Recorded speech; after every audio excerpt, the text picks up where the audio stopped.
Morning. Hello. Happy Thursday. Happy Thursday. I got the boss lady and I hope she doesn't see him if she's going to come in today. These little fanny packs, Oh, yeah. but they're see-through. Yeah, those are festival going fanny packs. Well, usually for concerts, that's fine, but I'm sure like around town, she doesn't want everybody to see what she's carrying. I wonder if you could paste inside or use some sort of double-sided adhesive and put like some sort of like a little cloth that kind of use inside there just to sort of cover up the front Yeah, I part, you guess know? if she wants to cover up some of this stuff, she'll have to because look, you can see everything that's in it. Yeah. But isn't it cute? It is. I like those. Those are really nice looking. The material looks like the material that they make those little visors out of when you deal cards, like in a back room, like That's smoky why I poker room. got it. That's awesome. Exactly what they look like. Like I even thought about it. I was like, we could probably get some visors to match. Yes. But I got me the purple, but you can mine too. You can see right through it. Look. See here now, spades are wild. Spades are wild. Here we go. Comes the flop. Comes the draw. And I could tell blogger Ashley doesn't like stuff in the studio because I left this on my side of the studio yesterday, and when I came in this morning, it was put on my desk. So she must. I'm sure with clutter. tongs and an apron, it was probably picked up and then sanitized and then held out like this as it was taken back to the office. Blogger Ashley sanitizes. If you're new here, as soon as she comes in, she sanitizes the whole place. And if I stay after and I go to that side of the studio and touch anything, she's like, "Are you done touching it so I can clean it again?" It's one of my favorite things to circle back. I love it because it's like clockwork. Whenever we leave the studio, I can come back in 2 to 3 minutes, and the whole studio will smell like it's brand new. And she's like in a fervor. As soon as she comes in, she went. But she was like that pre-COVID. Yeah, that's always been her. But that's also friends like that are really good to have because if you ever are looking for somebody that always has the Advil or the allergy meds, her 100% of the time. She does, and boss lady's wife always has a whole pill box in her purse if she carries one, her car, her pickup. With her. That person in the office is like legit because we have that here. We've got the allergy meds girl and Ashley. Boss lady's wife is like the over prepared. Our boss lady herself always has like fruits or bananas for us in the office when we go in every time. Every time. And it's because of her wife. And so the other day I ate her last banana. So I wrote not boss lady, but her wife and said, "You need to restock the bananas." And she was bananas are low. She was like, "Okay." She doesn't even work here. If you go to their house, you can show up on a whim or you can call ahead and she will make the most fabulous dinner as soon as you walk in the door. It's ridiculous. I go home and I say, "Alexa, add bananas, oranges, non-alcoholic beer, and steak to boss lady's wife's shopping list." Yes. The chances of you getting it are way better than doing it yourself. 100%. And whichever ones you get are going to be really, really good. Where I would go and like budget shop.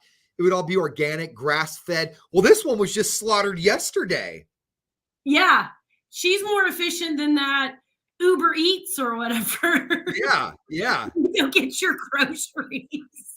Did you get curbside? You didn't even know you wanted curbside, and she'll give you curbside.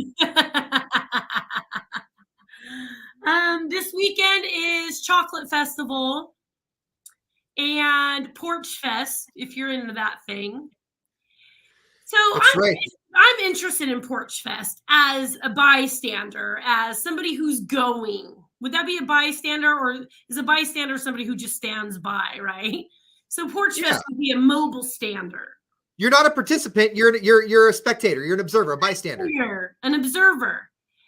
I don't know how thank you for everyone who is doing it. However, I don't know how anybody has that kind of capacity in themselves to allow strangers to pull it to their house and give them food and drink and be like, "Stay as long as you want." I'm going to do it. I'm just not going to host it. That's happening. Right. Mm-hmm. When you get there, every time you get there, go up to somebody's house you're at and be like, I don't know you. Why are you letting me in? Why? You don't know me? Just kidding. They all know who I am. From two people who, like, when we're at home, I mean, when I'm at home, I don't want to be around anybody, like friend or not. I just don't want anyone over. And so I couldn't imagine having somebody, first of all, having somebody on my porch or 10 people on my porch going, hey, it's a drum circle. It's a drum circle. We're having a good time, right? Okay, that's enough for me. But then 7 other people I don't know are going to go in my home and use my toilet or grab a glass of water, or even worse, have too much to drink and not be able to go anywhere for a few hours.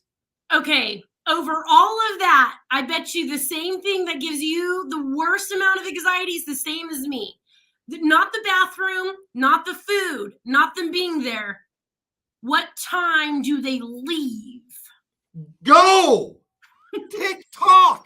That's the one that I'd be like, hey, I'll give you goldfish crackers all day, brah, and a beer, but you gotta go after. One and done. You don't get to stay.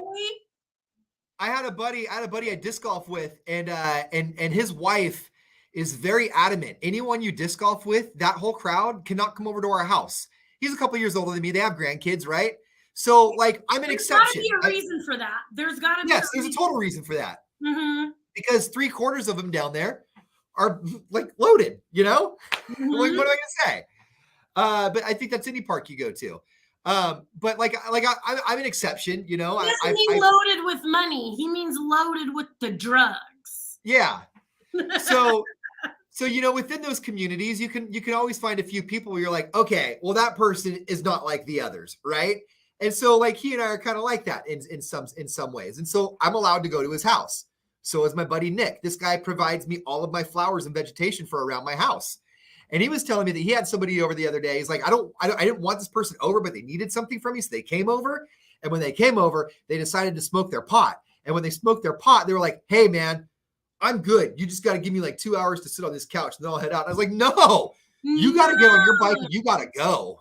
Remember when you had that one guy come over who you thought was only going to stay a couple minutes, and then he was sticking around trying to get into the hot tub, and you're like, well, it's really not that hot. And he's like, I can wait. And you're all, no, you can't. Here's how that night started. It started with, oh, you have a hot tub? I'm like, yeah, I have a hot tub, but it's not on. Let's go turn it on. When I hear hot tub, I stick around too. 100%, right? Mm-hmm. But also no means no. And so he's like, well, you can turn it on. And I said, I could totally turn it on, but it's not going to be ready for like another 4 or 5 hours. Well, it's only like 9:30. I said, well, yeah, that means we're going to be in my hot tub at 1:30 and I've got neighbors. Well, we can be quiet. It's just not going to. He's like, well, what's the temperature at right now? I said, it's like 95. Well, that's good, man. I said, 95 is 3 degrees cooler than you are. That's not a hot tub. I wish it would get a little warmer, quicker tub. So it was like 20 minutes of like, no. And I finally ended with, hey, man, if you want to go get in the hot tub, you can.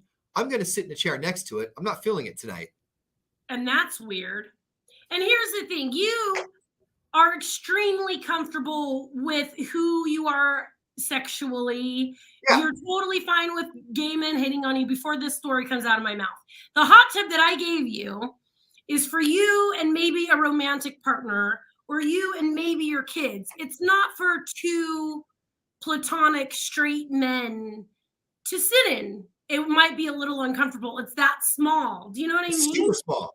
Like yeah, it would be equivalent to be you guys going, hey, let's sit in the bathtub that I have back here together. It really would be. It would be. So you cannot sit in that hot tub without your legs touching another person's leg, which even then, I guess I wouldn't really care. I just didn't want to. No, and you didn't. And even like you and I are up, and you and I sitting in there would be like weird because we're not romantic. You know what I mean? It is an intimate setting. If you're going to sit in that hot tub. Okay, I have used that hot tub a bajillion times on my own. And then sometimes my kids will go out there and sit in it with me too, right? Me too. That's where it was for me too. Mm-hmm. The only adults that have been in that hot tub with me have been people where at the end of the night, I have been like, do you want to go home or would you like to stay the night? Those are the only people I've been in the hot tub with that are my age. Besides his children, it's ones are we going to get out of this naked or stay in it naked? Right. So, like when okay, if Nick called me up and was like, hey, dude, I need to get in your hot tub. My joints are sore. I'm pretty sore. You know what, Nick, let's get in the hot tub. You guys have been friends for a long time, though. If I know dude for about 3 days. that's a hard no. I just don't, I just didn't want to. All right, we have your chance to go to Olivia Rodrigo on the air. Today is the day you can officially get the Mexican pizza without having the app. You could drive through and get it. So I was joking the other night when we were in the drive-thru, and she was like, I could order a Mexican pizza. I was like, no. And then the drive-thru lady, like on demand, was like, I'm sorry, you can only get the Mexican pizza through the app. I have seen so many posts online of people like, are you kidding me? I have to have the app. But they know. The one that I did find funny is there's someone on my social media who's super prego, and her husband went up and was like, my prego wife said that you guys have the Mexican pizza. And they're like, sorry, sir, you need to order on a mobile app. And he goes, well, I'm in a mobile, right? Because he's in a car. And they said the manager in the back goes, give that guy a Mexican pizza. And they put 2 in his bag. That's how I got Applebee's to give me unlimited ribs during their unlimited rib thing, because unlimited ribs didn't start until after 4:00, and we were there at 2:00. And I said, well, not to be nitpicky, but the table banner doesn't say Pacific Standard Time, and it's 5:00 on the East Coast. And I was joking. I said, I'm joking. I get it. I'll get something else. And she goes, no, hold on. Let me. And so she goes back, says the manager has never heard that before and loved it so much that you may now have them. See, I'm glad y'all think it's funny. I would have been the server that went like, you can't have it. Right. The answer is no. It's 2:00. Dude, my mom and dad went into the Applebee's, and so the menu said one thing, like happy hour starts at like 5 or something. And my mom goes, well, there's a billboard on 99 that says it starts at 4:00. So which one's right? And the server got super upset with my mom. And my mom's like, look, had the manager come over and was like, your billboard says it starts at 4:00.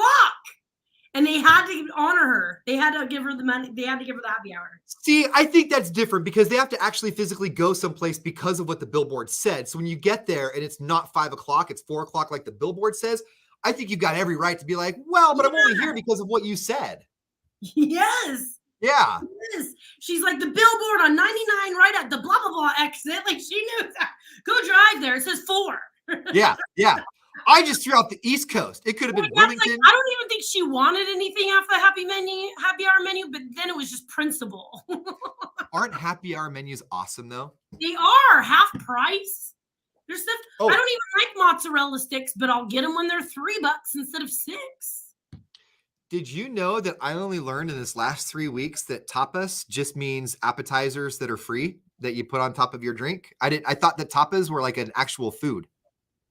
Okay, I thought tapas were small finger foods, but I didn't know you get them free. Well, okay, small finger foods. Oh, you don't get them free, I guess. It's just I learned the history on tapas. Tapas are small plates.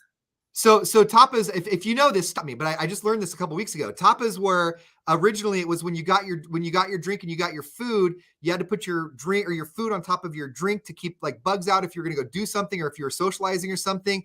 And so it became called tapas. And what so that's food did you think it was before this? I thought that it was like a little fried roll or something. It does kind of sound like that. I get it. Because as soon as you say it, I'm like, I bet you he thinks it's like a little like a gyro or a little fried roll. Yeah. Ish of some sort. Yeah. I thought, yeah. I had no idea. And so, so we're in the car. We had a friend from out of town. And she was like, well, maybe we can go find some tapas somewhere. And we were in Sonora. I said, I got to be honest. I don't know who makes good tapas here. And she started laughing. And I said, I don't know what I said. I don't even know what tapas are, but I don't know where they're made. And that's I thought it was like an empanada type thing too, because there's a restaurant in Manteca called the Mamas and the Tapas. Yeah. And it has like it's Caribbean, like empanadas and stuff. Yeah, I had no idea. I was just making a fool out of myself saying, I don't know who makes them, but we'll try and find them. Did you Yelp tapas? I bet you actually, if you Yelp tapas, like stuff will come up. I started trying to Google it, but and that's where I knew that I was off track because the Google search wasn't bringing back the searches I was hoping. I was hoping to see pictures of tapas, and there was things that I'm like, I don't know what that is. I don't know. This is not what I thought it was. And then they gave me the oral history on it. So, okay. Did you Google it to find out about it, or did you Google it to try to prove your friend wrong? No, I wasn't even doing that. I didn't know what I was doing. I was trying to be helpful. I was trying to Google like who makes good tapas in Sonora. Which is small plates, right? There's a place called The Rock in Twain Harte that has a really good appetizer menu. But when I was Googling I don't think they're small. They're big plates from when I went there. Okay. So a little less traditional. Yeah. As a tapa expert now. Where did you guys end up going? We didn't go anywhere. I think we ended up getting. I think we got Indian food that night. Actually, if you want a good sandwich, there's a place called Pinocchio's. I think it's called. Okay. Yeah. Behind that brewery, because during COVID, if you wanted to order food, the brewery couldn't serve food, so you can order it from the sandwich place next door and then accidentally bring it inside, and they just wouldn't say anything. People got pretty creative during COVID. Like I really got to tip my hat to some of the ingenuity. Yeah. Yeah. So I went in there with a guy, and everybody knew who he was, but he swore I was the first woman he ever brought in there. And I'm like, sure. My friends at Old Town will tell you that you're the first guy I've ever brought in there too. It's fine. But when you walk in and they all yell Norm. Yeah. But you're the first man. You're the first date I've ever brought in there. Just so you know, FYI, the bartender says, oh my God, you brought a guy in here? That's the first time. They're lying to you. It's a coordinated event. They already know. I've known those guys since I wasn't old enough to even be in that bar. I love small towns like that. I was telling my friend the other day a story about, where Newcastle, where I grew up, and like the sheriff there was Jake Harris's dad. And so like where you call the sheriff officer so-and-so or whatever, our sheriff was always just Mr. Harris. And so anytime I tell stories where I'm like, and then Mr. Harris, who's Mr. Harris? I'm sorry. He's the local sheriff, like small towns like that are kind of cool. That's how small towns work. Unless you go into the hotel in Murphy's, they got my back unless it's like my guy friend. They'll block for him all day. But the rest of the time I'm cool. They're fine.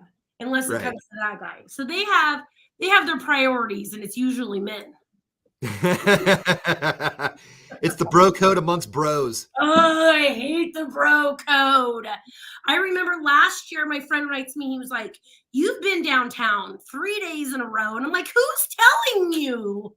Nobody tells me when you're down here leaving the bar with chicks. That's not fair. You're not on the phone tree. Down here. What? You're not on the phone tree. No, because I don't have a penis, is why. Get you on the text list.